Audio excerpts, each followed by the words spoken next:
नमस्कार माझ्या तमाम मनसैनिकांनो. एकदा हा व्हिडिओ जरूर पहा, मग त्याच्यावर आपण चर्चा करू.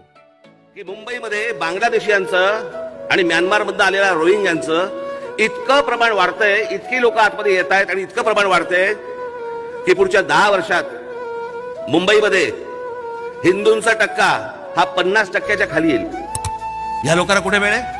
याला कसला वेळच नाहीये. यांना फक्त माझ्या गळ्यामध्ये मुख्यमंत्री पदाची माळ घाला, मला खुर्ची द्या. यांचं राजकारण फक्त एवढ्या पुरताच मर्यादित आहे. आज कुठे कोण घुसले आणि कोण काय करतंय बघायला यांच्याकडे वेळ कुठे आहे?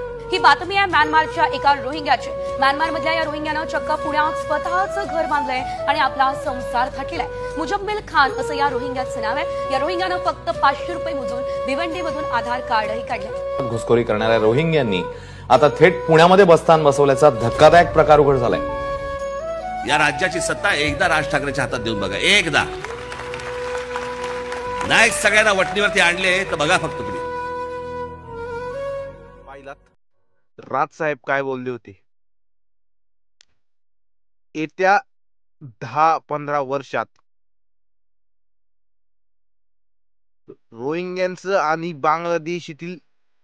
बांगलादेशींचं प्रमाण मुंबईत इतकं होईल की मुंबईत हिंदू माणूस राहणार नाही.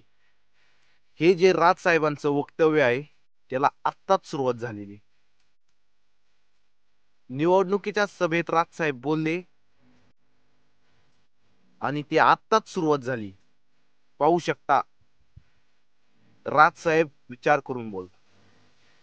राजसाहेब अतिशय विचार करून बोलतात. पार ही गोष्ट आता पुण्यापर्यंत आली.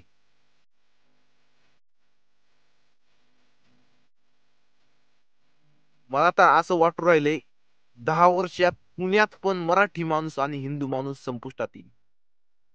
आणि ही जी राजकारणी मंडळी आहे ती फक्त खुर्चीसाठी भांडत बसतील, फोडाफोडीचं राजकारण करतील. यासाठी आपल्याला राजसाहेबांची सत्ता हवी होती.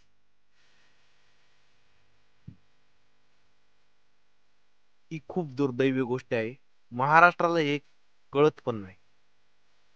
महाराष्ट्राला फक्त फुकट लागतं. फुकटचा पैसा कुठून मिळेल? लाडकी बहीण योजना महाराष्ट्राला चांगलीच भावणार आहे.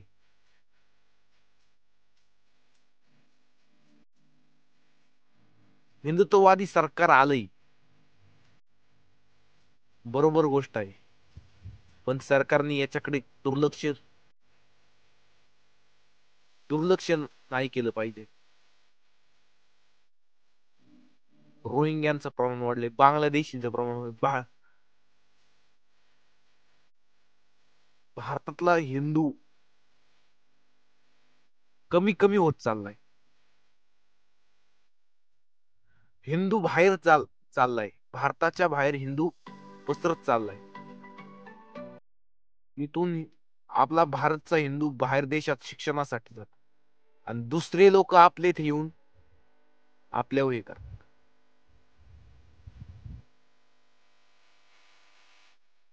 महाराष्ट्रात मराठी माणूस पाहायला मिळायचा नाही. येत्या 10 वर्षात सर्व ठिकाणी आपल्याला हिंदी बोलावं लागेल. मराठी भाषा ही संपुष्टात येईल. राजसाहेबांनी आताच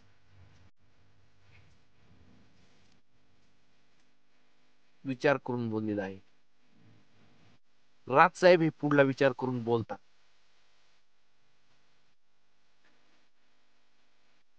आणि आपली ही राजकारणी फक्त राजकारण करत बसतात. त्यांना खुर्ची पाहिजे, खुर्ची, मुख्यमंत्री पद. 8-8 दिवस मुख्यमंत्री त्यांचा बनत नाही आणि म्हणतात आमच्यात तिढा नाही.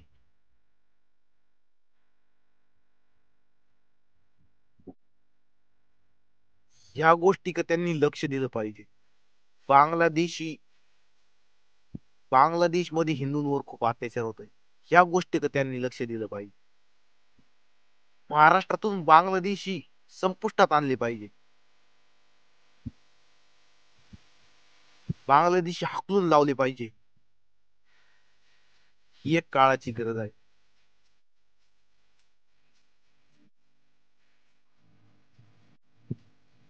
खूप प्रमाण वाढणार आहे. राज साहेबांनी आधीच सांगितलेलं आहे. खूप प्रमाण वाढणार आहे. याच्याकडे लक्ष दिलं पाहिजे. म्हणून सांगतो, राज साहेबांची सत्ता असणं महाराष्ट्रात गरजेचं आहे. खूप म्हणजे खूप गरजेचं आहे. महाराष्ट्र हरला इथे. राज साहेबांना सत्ता देत नाही ना, महाराष्ट्र हरलाय. जाऊन द्या. व्हिडिओमध्ये इतकंच.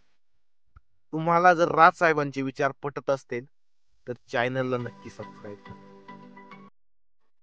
जर नसतील पटत तर चॅनलला अजिबात सबस्क्राईब करू नका, कारण या चॅनलवर फक्त राज साहेबांचे व्हिडिओ आणि हिंदुत्वाचे व्हिडिओ येणार.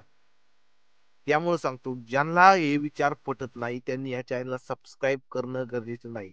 जे खरंच मन सैनिक आहेत ना, त्यांनीच या चॅनलला सबस्क्राईब करा. लाईक करा, शेअर करा, कमेंट करा आणि हा लोकांपर्यंत व्हिडिओ पोहोचवा. जनजागृती झालीच पाहिजे.